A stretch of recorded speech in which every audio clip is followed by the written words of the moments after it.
जगत में प्रत्येक व्यक्ति को किसी ना किसी प्रकार की निर्बलता अवश्य होती है। जैसे कोई बहुत तेजी से दौड़ नहीं पाता तो कोई अधिक भार नहीं उठा पाता, कोई असाध्य रोग से पीड़ित रहता है तो कोई पढ़े हुए पाठों को स्मरण में नहीं रख पाता। ऐसे अनेकों उदाहरण और भी हैं। क्या आप किसी ऐसे व्यक्ति को जानते हैं जिसे सब कुछ प्राप्त हो और हम जीवन की उस एक निर्बलता को जीवन का केंद्र मानकर जीते हैं? इस कारणवश हृदय में दुख और असंतोष रहता है सदा। निर्बलता मनुष्य को जन्म से अथवा संजोग से प्राप्त होती है, किंतु उस निर्बलता को मनुष्य का मन अपनी मर्यादा बना लेता है। किंतु कुछ व्यक्ति ऐसे भी होते हैं जो अपने पुरुषार्थ और श्रम से उस निर्बलता को पराजित कर देते हैं। क्या भेद है उनमें और अन्य लोगों में? क्या आपने कभी विचार किया है? सरल सा उत्तर है इसका। जो व्यक्ति निर्बलता से पराजित नहीं होता, जो पुरुषार्थ करने का साहस रखता है हृदय में, वो निर्बलता को पार कर जाता है। अर्थात निर्बलता अवश्य ईश्वर देता है, किंतु मर्यादा मनुष्य का मन ही निर्मित करता है। स्वयं विचार कीजिए।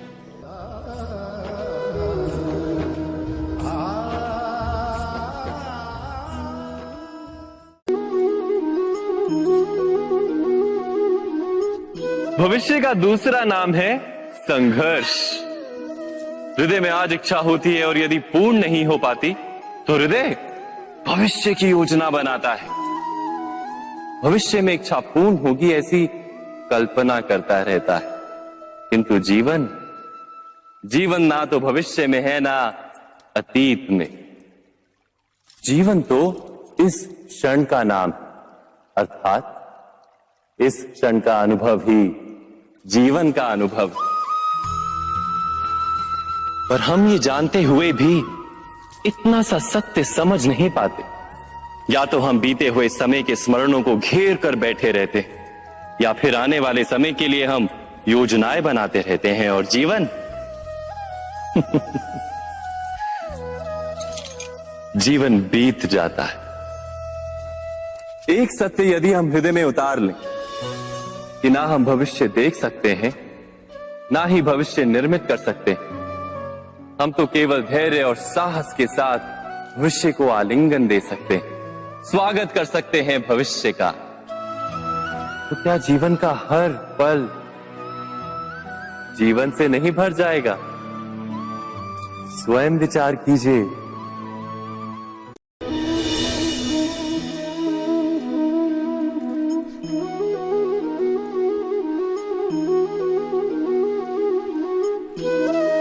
ज्ञान प्राप्ति सदा ही समर्पण से होती है, ये हम सब जानते हैं। किंतु समर्पण का वास्तविक महत्व क्या है? क्या हमने कभी विचार किया? मनुष्य का मन सदा ही ज्ञान प्राप्ति में विभिन्न बाधाओं को उत्पन्न करता है। कभी किसी अन्य विद्यार्थी से ईर्ष्या हो जाती है, कभी पढ़ाए हुए पाठों पर संदेह जन्मता है और कभी गुरु द्वारा दिया गया दंड मन को अहंकार से भर देता है। नहीं, क्या ऐसा नहीं होता? न जाने कैसे कैसे विचार मन को भटकाते हैं और मन की इसी अयोग्य स्थिति के कारण हम ज्ञान प्राप्त नहीं कर पाते। मन की योग्य स्थिति केवल समर्पण से निर्मित होती है। समर्पण मनुष्य के अहंकार का नाश करता है। ईर्ष्या, महत्वाकांक्षा आदि भावनाओं को दूर कर हृदय को शांत करता है और मन को एकाग्र करता है। वास्तव में ईश्वर की सृष्टि में ना ज्ञान की मर्यादा है ना ज्ञानियों की। गुरु दत्तात्रेय ने तो गाय और श्वान से भी ज्ञान प्राप्त कर लिया था। अर्थात विषय ब्रह्म ज्ञान का हो या जीवन के ज्ञान का या गुरुकुल में प्राप्त होने वाले ज्ञान का, उसकी प्राप्ति के लिए गुरु से अधिक महत्व है उस गुरु के प्रति हमारा समर्पण। क्या ये सत्य नहीं?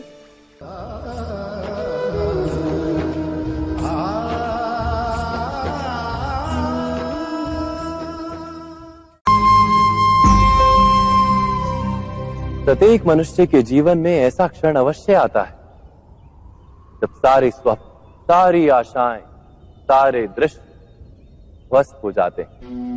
जीवन के सारे आयोजन ही बिखर जाते हैं। एक और धर्म होता है और दूसरी ओर सुख। इसी को धर्म संकट कहते हैं। जब धर्म का वहन ही संकट हो और धर्म का त्याग ही सुख हो। विचार कीजिए, कभी किसी स्वजन के विरुद्ध सत्य बोलने का अवसर प्राप्त हो जाता है, कभी ठीक दरिद्रता के समय सरलता से चोरी करने का मार्ग प्राप्त हो जाता है, कभी किसी शक्तिशाली राजनेता या राजा के कर्मचारी का अधर्म प्रकट हो जाता है। सबके जीवन में ऐसी घटना बनती ही रहती है। अधिकतर लोग ऐसे किसी क्षण को धर्म संकट के रूप में जान ही नहीं पाते। हमें किसी प्रकार के संघर्ष का अनुभव ही नहीं होता। सहजता से सुख की ओर खींचे चले जाते हैं, जैसे मक्खी गुड़ की ओर खींची चली जाती। वास्तव में धर्म संकट का क्षण ईश्वर के निकट जाने का क्षण होता है। यदि हम संघर्षों से भयभीत ना हो, सुख की ओर आकर्षित ना हो, अपने धर्म पर दृढ़ रहे, तो ईश्वर का साक्षात्कार दूर नहीं।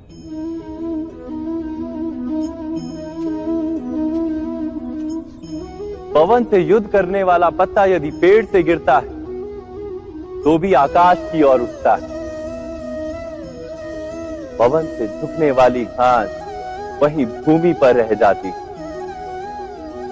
अर्थात धर्म संकट से यदि हम संकट को ही टाल दें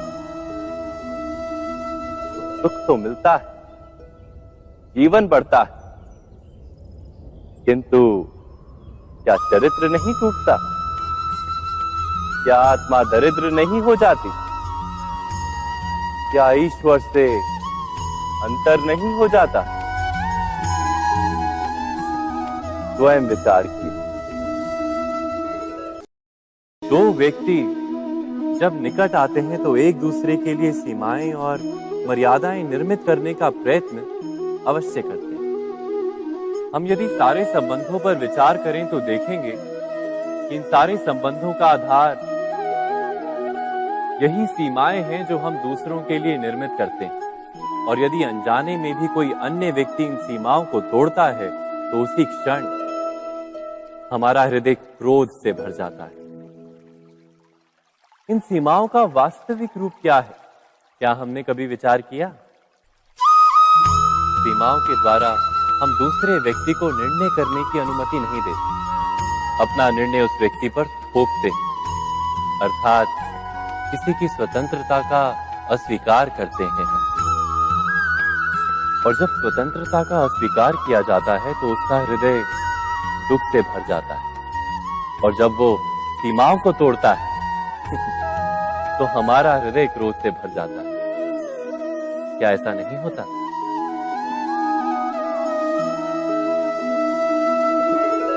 पर यदि एक दूसरे की स्वतंत्रता का सम्मान किया जाए तो किसी मर्यादाओं या सीमाओं की आवश्यकता ही नहीं होती।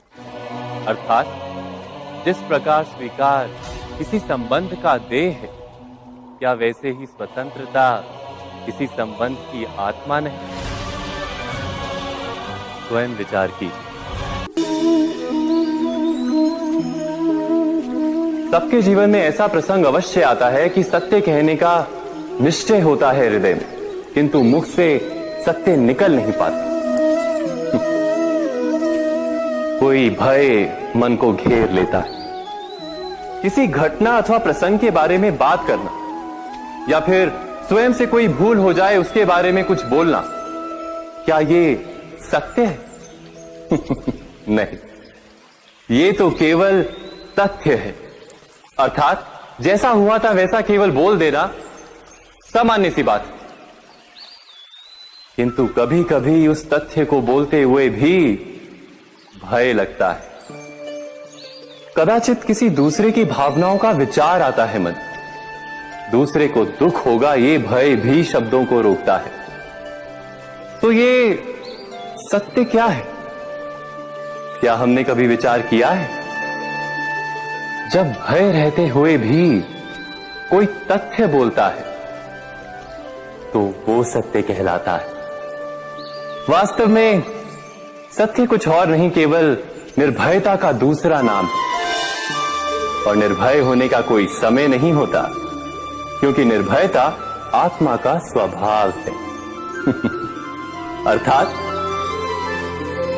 क्या प्रत्येक क्षण सत्य बोलने का क्षण नहीं होता?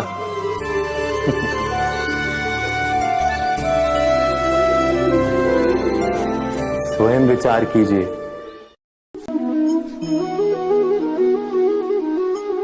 श्रेष्ठता का क्या अर्थ है? श्रेष्ठता का अर्थ है दूसरों से अधिक ज्ञान प्राप्त करना। अर्थात मूल्य इस बात का नहीं कि स्वयं कितना ज्ञान प्राप्त किया, मूल्य इस बात का है कि प्राप्त किया हुआ ज्ञान अन्य लोगों से कितना अधिक है। अर्थात श्रेष्ठता की इच्छा ज्ञान प्राप्ति को भी एक स्पर्धा बना देती है। और स्पर्धा में विजय अंतिम कब होती है?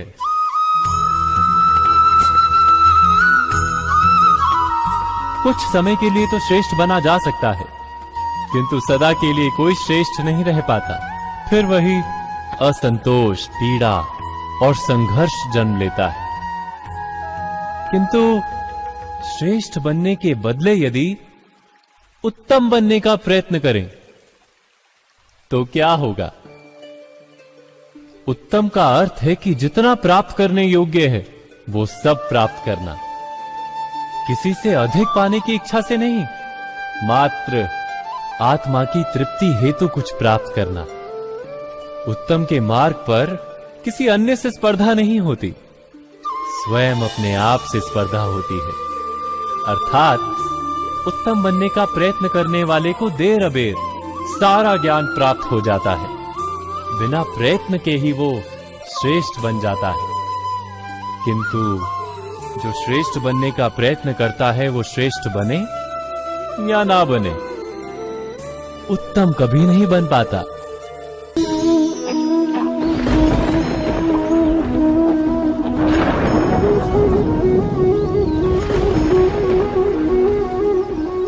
सपनों और पूर्वाभासों के आधार पर हम भविष्य के सुख दुख की कल्पना करते हैं।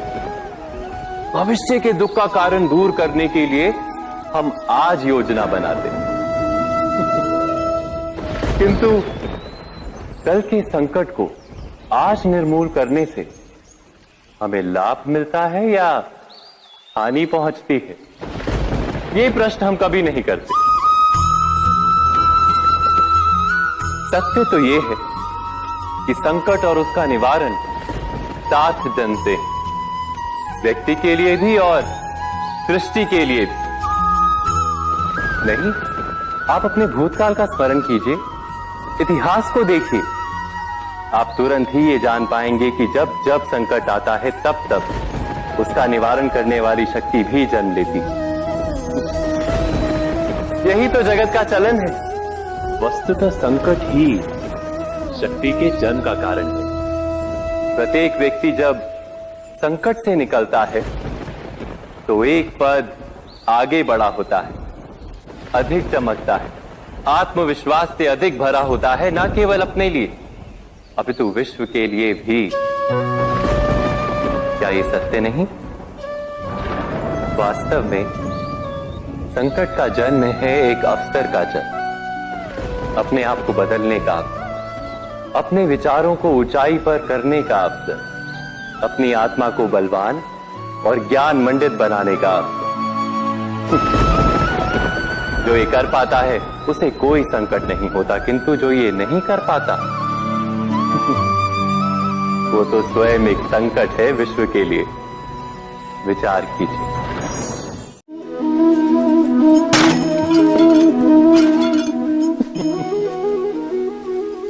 कभी कभी कोई घटना मनुष्य के जीवन की सारी योजनाओं को तोड़ देती और मनुष्य उस आघात को अपने जीवन का केंद्र मान लेता। पर क्या भविष्य मनुष्य की योजनाओं के आधार पर निर्मित होते हैं? नहीं। जिस प्रकार किसी ऊंचे पर्वत पर सर्वप्रथम चढ़ने वाला उस पर्वत की तलाई में बैठकर जो योजना बनाता है, क्या वही योजना उसे उस पर्वत की चोटी तक पहुंचाती है? नहीं। वास्तव में वो जैसे जैसे ऊपर चढ़ता है वैसे वैसे उसे नई नई चुनौतियां, नई नई विडंबनाएं, नए नए अवरोध मिलते हैं। प्रत्येक पद पर वो अपने अगले पद का निर्णय करता है। प्रत्येक पद पर उसे अपनी योजनाओं को बदलना पड़ता है। कहीं पुरानी योजना उसे खाई में ना ढकेल दे। वो पर्वत को अपने योग्य नहीं बना पाता, केवल स्वयं को पर्वत के योग्य बना सकता है। क्या जीवन के साथ भी ऐसा ही नहीं? जब मनुष्य जीवन में किसी एक चुनौती को, एक अवरोध को अपने जीवन का केंद्र मान लेता है, अपने जीवन की गति को ही रोक देता है, तो वो अपने जीवन में सफल नहीं बन पाता और ना ही सुख और शांति प्राप्त कर पाता। अर्थात जीवन को अपने योग्य बनाने के बदले स्वयं अपने को जीवन के योग्य बनाना ही सफलता और सुख का एकमात्र मार्ग नहीं। स्वयं विचार कीजिए।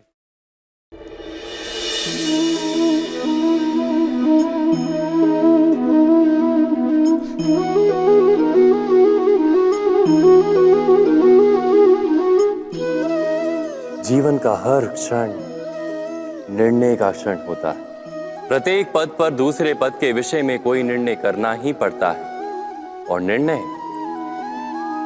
निर्णय अपना प्रभाव छोड़ जाता है।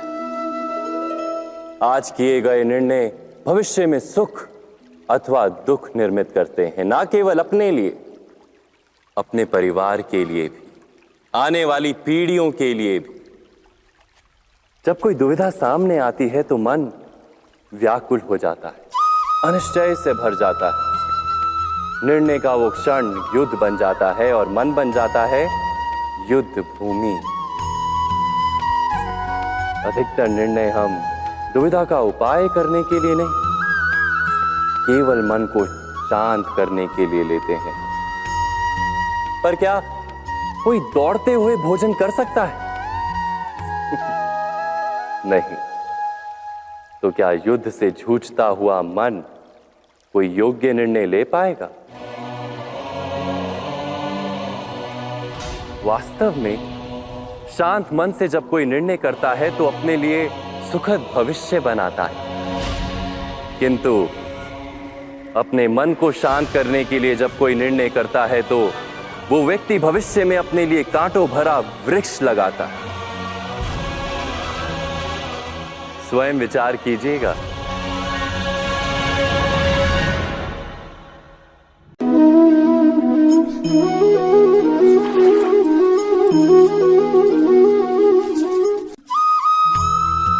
जीवन में आने वाले संघर्षों के लिए जब मनुष्य स्वयं को योग्य नहीं मानता, जब उसे अपने ही बल पर विश्वास नहीं रहता, तब वो सद्गुणों को त्याग कर दुर्गुणों को अपनाता है। वस्तुतः मनुष्य के जीवन में दुर्जनता जन्म ही तब लेती है जब उसके अंतर में आत्मविश्वास नहीं होता। आत्मविश्वास ही अच्छाई को धारण करता है। ये आत्मविश्वास है क्या?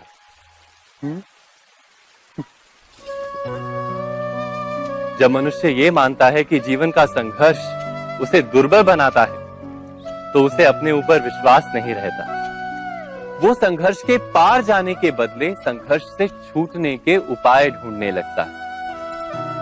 किंतु जब वो ये समझता है कि ये संघर्ष उसे अधिक शक्तिशाली बनाते हैं, ठीक जैसे व्यायाम करने से देह की शक्ति बढ़ती, तो प्रत्येक संघर्ष के साथ उसका उत्साह बढ़ता है। अर्थात आत्मविश्वास और कुछ भी नहीं, मन की स्थिति, जीवन को देखने का दृष्टिकोण मात्र है। और जीवन का दृष्टिकोण तो मनुष्य के अपने वश में होता है। स्वयं विचार कीजिए।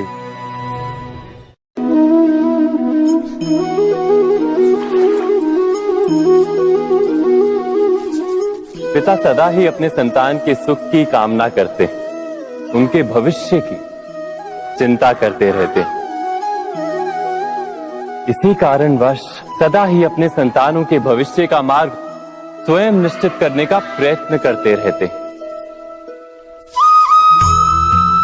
जिस मार्ग पर पिता स्वयं चला है, जिस मार्ग के कंकर पत्थर को स्वयं देखा है, मार्ग की छाया, मार्ग की धूप को स्वयं जाना है, उसी मार्ग पर उसका पुत्र भी चले, यही इच्छा रहती है हर पिता की। निस्संदेह उत्तम भावना है ये, किंतु 3 प्रश्नों के ऊपर विचार करना हम भूल ही जाते हैं। कौन से प्रश्न? प्रथम प्रश्न, क्या समय के साथ प्रत्येक मार्ग बदल नहीं जाते? क्या समय सदा ही नई चुनौतियों को लेकर नहीं आता? तो फिर बीते हुए समय के अनुभव नई पीढ़ी को किस प्रकार लाभ दे सकते हैं? दूसरा प्रश्न, क्या प्रत्येक संतान अपने माता पिता की छवि होता है? हाँ, संतानों को संस्कार तो अवश्य माता पिता देते हैं, किंतु भीतर की क्षमता तो ईश्वर देते हैं। तो जिस मार्ग पर पिता को सफलता मिली है, विश्वास है कि उसी मार्ग पर उसकी संतानों को भी सफलता और सुख प्राप्त होगा। तीसरा प्रश्न, क्या जीवन के संघर्ष और चुनौतियां लाभकारी नहीं होती? क्या प्रत्येक नया प्रश्न एक नए उत्तर का द्वार नहीं खोलता? तो फिर संतानों को नए नए प्रश्नों, संघर्षों और चुनौतियों से दूर रखना, ये उनके लिए लाभ करना कहलाएगा या हानि पहुंचाना? अर्थात जिस प्रकार संतान के भविष्य का निर्माण करने के बदले उसके चरित्र का निर्माण करना श्रेष्ठ है, वैसे ही संतानों के जीवन का मार्ग निश्चित करने के बदले उन्हें नए संघर्षों के साथ जूझने के लिए मनोबल व ज्ञान देना अधिक लाभदायक नहीं होगा? स्वयं विचार कीजिए। मनुष्य की सबसे बड़ी दुर्बलता क्या होती है? सोचिए। धन, प्रेम, अहंकार। मनुष्य की सबसे बड़ी दुर्बलता होती है उसके रहस्य।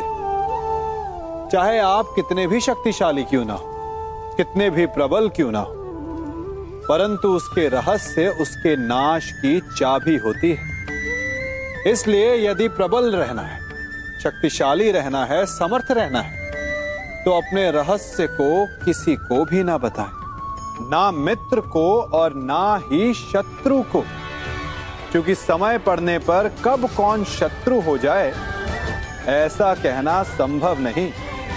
विभीषण को रावण के अमृत कुंड का ज्ञात था, इसीलिए प्रभु श्री राम रावण का वध करने में सफल हो सके। इसलिए उचित यही है कि आप अपने रहस्य को स्वयं तक ही सीमित रखें। मनुष्य जीवन की परीक्षा में सफल होने के लिए क्या नहीं करता? वो परिश्रम करता है, दौड़ भाग करता है, और ये सब करने के पश्चात भी जब उसका काम नहीं बनता तो वो नकल करता है ना? तनिक लौटिए अपने बचपन में, स्मरण कीजिए अपने बचपन की स्मृतियों का। क्या स्मरण हुआ? विद्यालय में जब आप परीक्षा देने जाते थे तो क्या होता था? आप ना सही, परंतु कोई ना कोई सफलता पाने के लिए नकल करता ही था और उत्तीर्ण भी हो जाता था, है ना? परंतु जीवन की परीक्षा ऐसी नहीं होती। नकल करने वाला सफल नहीं होता। कारण विद्यालय में सबके प्रश्न पत्र एक होते थे, परंतु जीवन के प्रश्न पत्र और उनकी कठिनाई सबके लिए भिन्न होती, तो निश्चित रूप से उनके उत्तर भी भिन्न होंगे ना। इसलिए यदि आपको जीवन में सफलता पानी है तो नकल ना कीजिए। स्वयं के प्रश्नों का उत्तर स्वयं ढूंढिए और सफलता आपकी ही होगी।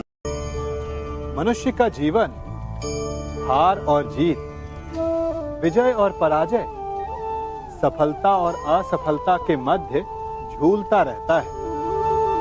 आपके साथ भी ऐसा होता होगा, है ना? जब आप सफल होते हैं, किसी चुनौती पर विजय पाते हैं, तो मन प्रसन्नता से आनंद के उपवन में झूमने लगता है। और जब आप असफल होते हैं, तब मन दुख और पीड़ा के सागर में डूबने लगता है। परंतु वास्तव में सफलता और असफलता है क्या? तनिक ध्यान से सोचिए। ये केवल हमारी मनोस्थिति मात्र है। हमारी पराजय तब नहीं होती जब हमारा शत्रु विजय प्राप्त कर ले। हमारी पराजय तब होती है जब हम पराजय स्वीकार कर लें। हम असफल तब नहीं होते जब हम लक्ष्य ना पा सके। हम असफल तब होते हैं जब हम प्रयास करना बंद कर दें। इसलिए प्रयास करते रहें और हार ना माने, क्योंकि जिस दिन आप हार स्वीकारना बंद कर देंगे, जीत आपके चरणों में होगी।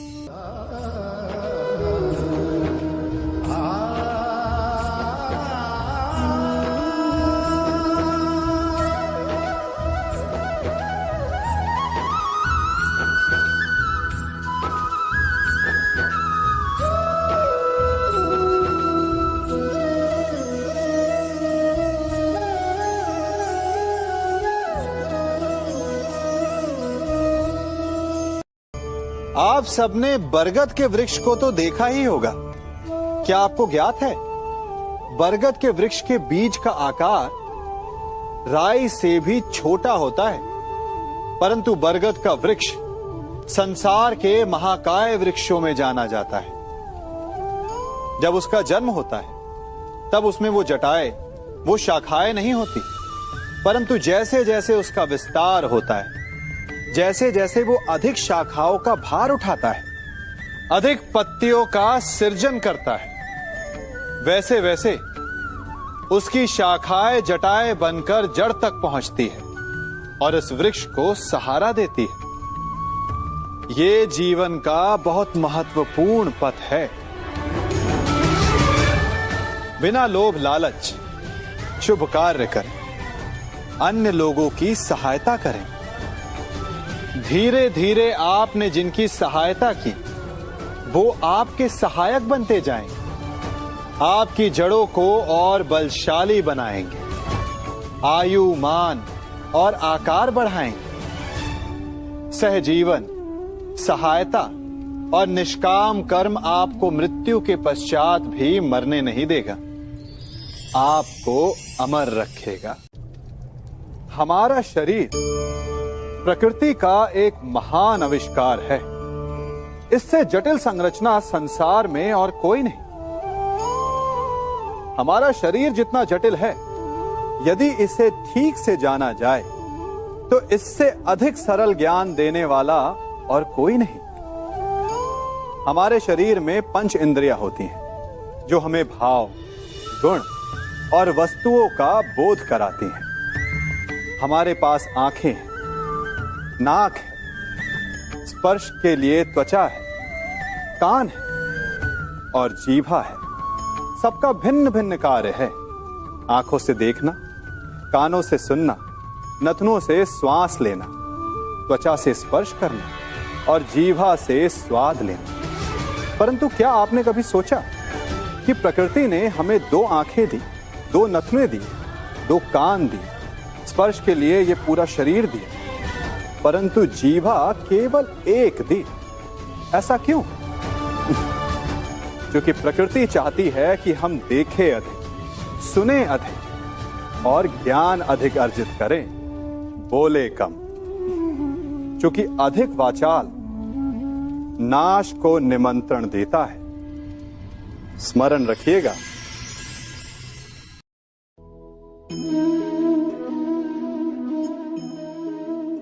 ये सदा यही कहते आए कि यदि आगे बढ़ना है तो अपनों का साथ दो, सत्य कहते हैं, अपनों का साथ देना ही चाहिए, परंतु साथ देने से पूर्व ये अवश्य पहचान लेना चाहिए कि अपने हैं कौन। क्या अपने वही होते हैं जिनके साथ हमारा रक्त संबंध होता है, या अपने मित्र?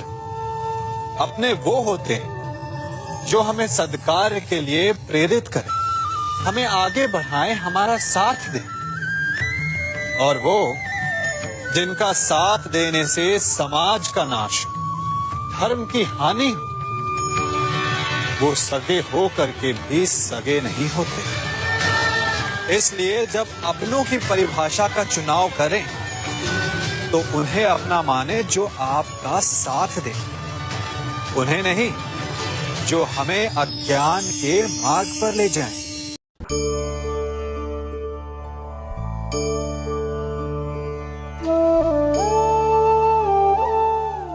आप जिनसे प्रेम करते हैं सदा उनके समीप रहना चाहते हैं, नहीं चाहते कि कभी अपनों से दूर होना पड़े, बिछड़ना पड़े।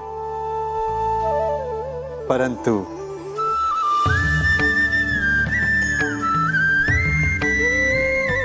एक समय के पश्चात अपनों से दूर हो जाना उन्नति के लिए आवश्यक है। आप माता पिता हैं ना, यदि आप अपनी संतान के जीवन के हर पग पर उनका मार्गदर्शन करते रहेंगे तो आपकी संतान स्वयं मार्ग चुनना कैसे सीखेगी, मार्ग के कांटों से स्वयं को बचाना कैसे सीखेगी। इसीलिए एक समय के पश्चात अपनों से बनाई गई दूरी सदा लाभदायक रहती है। आज मैं आप सबको एक कथा सुनाता हूं। एक दिन प्रातः एक व्यापारी अपने घर से निकला। घर से निकलते ही एक बिल्ली ने उस व्यापारी का मार्ग काट दिया। व्यापारी घबरा गया, वो फिर से घर लौट गया और शुभ घड़ी की प्रतीक्षा करने लगा। और जब वो पुनः अपने घर से निकला तब वो वाहन जा चुका था जिससे राजा तक पहुंचकर उसे भेंट देनी थी। राजा को भेंट नहीं मिली, राजा क्रोधित हो गए। राजा ने उस व्यापारी का व्यापार बंद करवा दिया। इस कारण व्यापारी क्रोधित होकर घर पर अपनी पत्नी से लड़ बैठा। पत्नी अपने बच्चों समेत मैके वापस चली गई और उस व्यापारी के जीवन में यदि कुछ रह गया था तो केवल अंधकार। और इन सब का कारण वो उस बिल्ली को मानता रहा जिसने उसका मार्ग काटा था। ऐसा ही एक दूसरा व्यापारी राजा को भेंट देने निकला और उस व्यापारी का मार्ग भी एक बिल्ली ने काट दिया। वो व्यापारी तनिक घबराया, परंतु उसने आगे बढ़ना अधिक उचित समझा। राजा तक वो समय पर पहुंचा। उसने राजा को भेंट की। राजा प्रसन्न हुए और राजा ने व्यापारी को अपना व्यापार बढ़ाने की अनुमति दी, स्वर्ण आभूषण दी। जब व्यापारी घर पर पहुंचा तो पत्नी को आभूषण और अपने बच्चों को देने के लिए वस्त्र थे उसके पास। हर ओर प्रसन्नता थी। समझ रहे हैं ना, दोनों के साथ एक ही प्रकार की घटना हुई, परंतु दोनों की प्रतिक्रिया भिन्न थी। ऐसा ही हमारा जीवन भी है। हमारे जीवन में प्रारब्ध का अपना स्थान है, परंतु उससे कई अधिक महत्वपूर्ण हमारी प्रतिक्रिया, हमारे सोच का प्रभाव है। क्योंकि यही हमारे जीवन को आकार देते हैं। इसलिए अपनी सोच को सकारात्मक रखिए। आपका जीवन सदैव आनंदमय।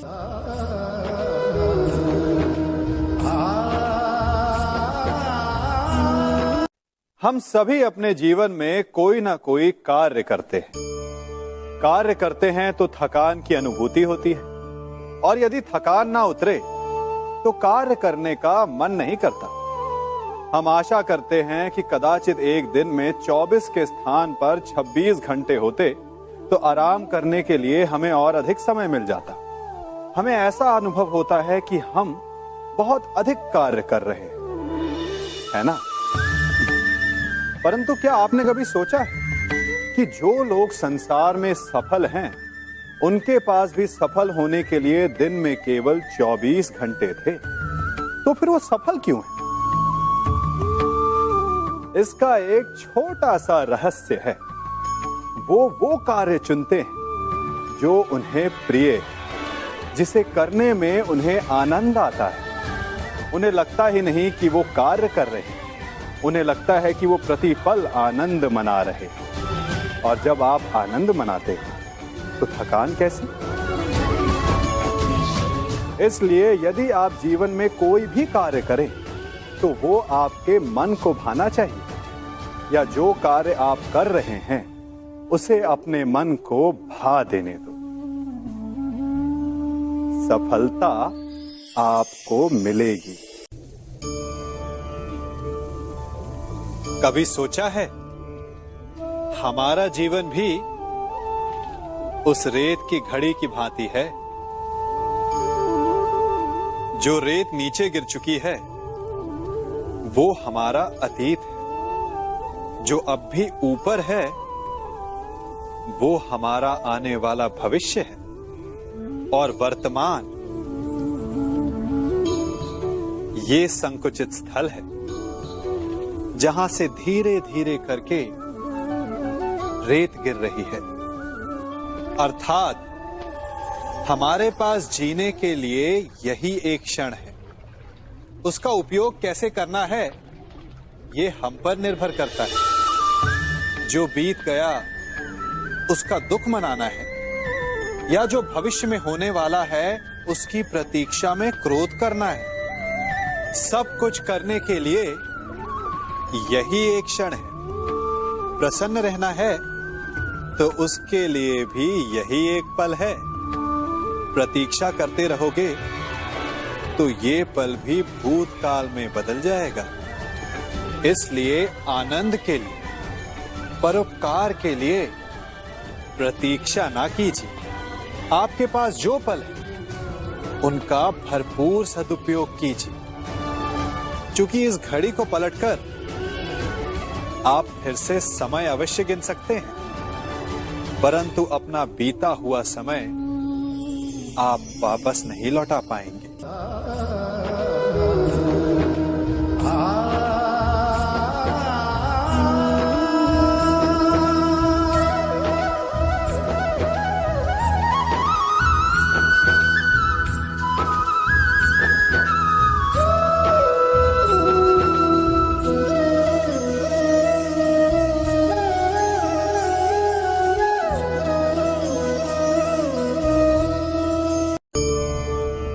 मनुष्य भी बड़ा विचित्र प्राणी है। अपनों से नीचे के स्तर के लोगों को वो हे दृष्टि से देखता है, उनका उपहास उड़ाता है, उनसे बार बार कहता है कि तुम्हारा कुछ नहीं हो सकता, तुम भविष्य में कुछ नहीं कर पाओगे। जब मनुष्य के पास धन, संपत्ति, मान होता है तो वो दूसरों का आदर नहीं करता, परंतु वो एक बात भूल जाता है कि उससे भी अधिक शक्तिशाली कोई अस्तित्व में है, और वो है समय। काल काल अपना चक्र कब बदलेगा ये कोई नहीं जानता। समय अपनी करवट कब लेगा ये कोई नहीं जानता। कोयला भी समय के साथ साथ हीरे में परिवर्तित हो जाता है। इसलिए जीवन में कभी भी किसी का भी उपहास नहीं उड़ाना चाहिए।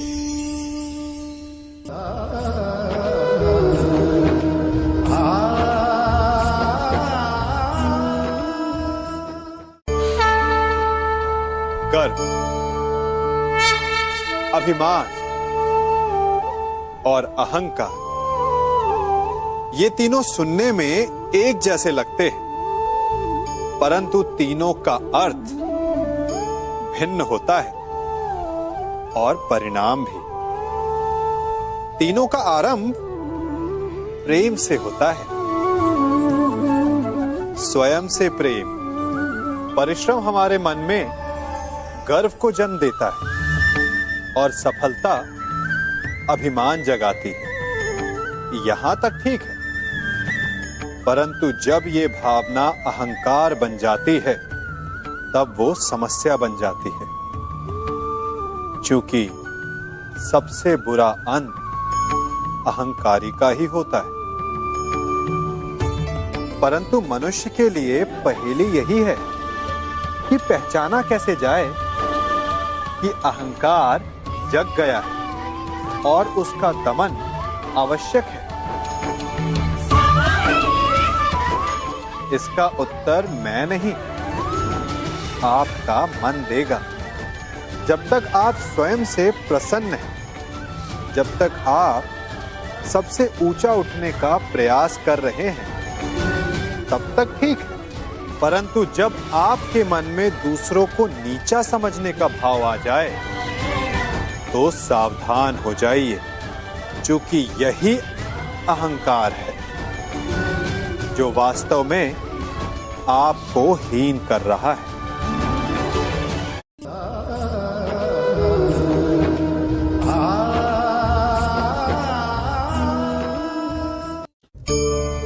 आज मैं आप सबको एक कहानी सुनाता हूं। एक दिन गोकुल में दो व्यापारी आए। एक व्यापारी शहद का था, बड़ा मीठा शहद था उसका, परंतु वो गोकुल में टिक नहीं पाया। उसके व्यापार ने घाटा खाया और शीघ्र ही वो गोकुल छोड़कर चला गया। और दूसरा व्यापारी मिर्च का था। पहले दिन वो एक पोटली लाया और दूसरे ही दिन वो पूरी बैलगाड़ी भर कर लाया और धीरे धीरे पूरी मथुरा में उसकी धाक जम गई। मुझे बड़ा आश्चर्य हुआ, तो मैंने बाबा से पूछा कि ऐसा क्यों कि एक मीठे शहद का व्यापारी कंगाल हो गया और एक मिर्च का व्यापारी धीरे धीरे नगर सेठ बन गया। बाबा मुस्कुराए और उन्होंने कहा कि मीठी बोली बोलने वाले की तीखी मिर्च भी बिक जाती है और जो कड़वी बोली बोलता है उसका मीठा शहद भी नहीं बिकता। वाह, कितने उत्तम विचार हैं उनके, और उचित ही है। मनुष्य अपने जीवन में सदैव अपने वचनों से उठता है और अपने वचनों से ही गिरता है। इसलिए अपने जीवन में सदैव मीठी बोली बोलने का प्रयास कीजिए, आपका जीवन सरल हो जाएगा। मनुष्य की सबसे बड़ी दुर्बलता क्या होती है? सोचिए। धन, प्रेम, अहंकार। मनुष्य की सबसे बड़ी दुर्बलता होती है उसके रहस्य। चाहे आप कितने भी शक्तिशाली क्यों ना हो, कितने भी प्रबल क्यों ना हो, परंतु उसके रहस्य उसके नाश की चाबी होती है। इसलिए यदि प्रबल रहना है, शक्तिशाली रहना है, समर्थ रहना है, तो अपने रहस्य को किसी को भी ना बताएं, ना मित्र को और ना ही शत्रु को, क्योंकि समय पड़ने पर कब कौन शत्रु हो जाए ऐसा कहना संभव नहीं। विभीषण को रावण के अमृत कुंड का ज्ञात था, इसीलिए प्रभु श्री राम रावण का वध करने में सफल हो सके। इसलिए उचित यही है कि आप अपने रहस्य को स्वयं तक ही सीमित रखें।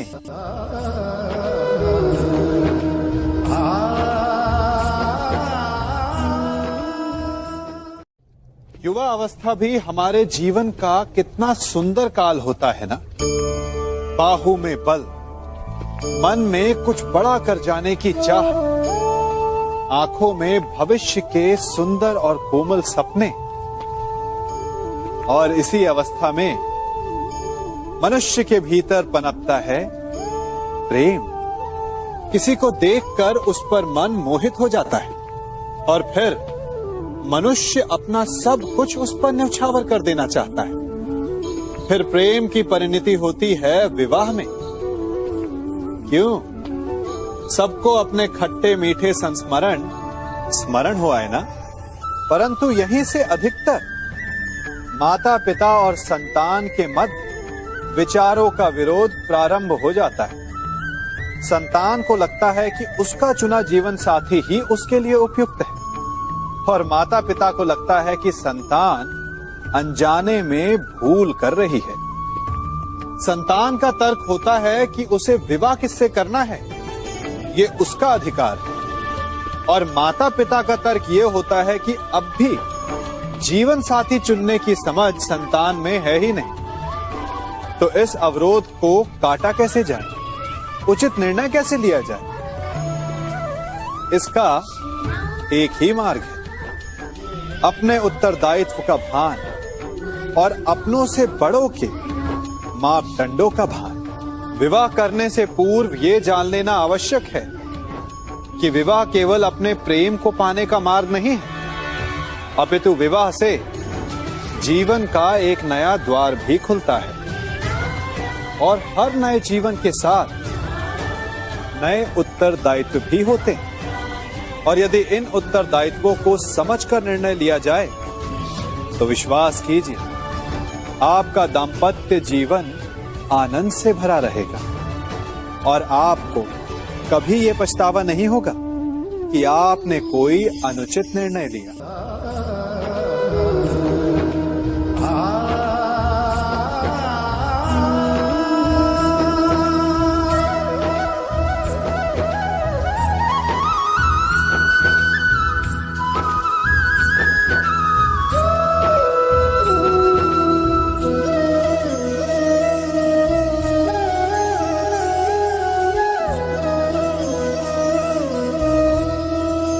जब सागर का जल वाष्प बनकर उड़ता है तब वो हमें दिखाई नहीं देता। मेघ उस जल को अपने भीतर छिपा लेते हैं, लंबी यात्रा करते हैं, प्रयास करते हैं कि वो जल सदा उनके भीतर छिपा रहे, परंतु जब वायु का वेग उन्हें उड़ाकर किसी पर्वत से ले जाकर के टकरा देता है तब उन मेघों को बरसना ही पड़ता है, क्योंकि यही नियति है, यही प्रकृति है। क्योंकि जल को सागर में जाकर मिलना ही है। ठीक ऐसा ही हमारे साथ भी होता है। हम सत्य को अपने मन के मेघों में चाहे जितना छिपाने का प्रयास कर लें, परंतु समय की आंधी उसे वास्तविकता के पर्वत से ले जाकर के टकराकर हमारे समक्ष ले ही आती है। जिस भय के कारण आप सत्य को सामने नहीं लेकर आना चाहते, एक दिन वही भय हमारे समक्ष आकर खड़ा हो जाता है, और फिर हम लाचार हो जाते हैं, क्योंकि हमने उस भय का सामना करने की तैयारी नहीं की होती। इसलिए सत्य से भागे नहीं, उसे छिपाए भी नहीं, उसे स्वीकार करें। भविष्य की बड़ी विपत्ति से बच जाएंगे।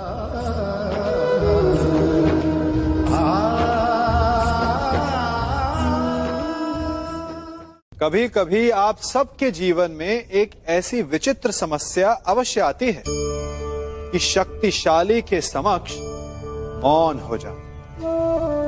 कि उस शक्तिशाली से विवाद करने से बचने के लिए आप मौन रह जाते।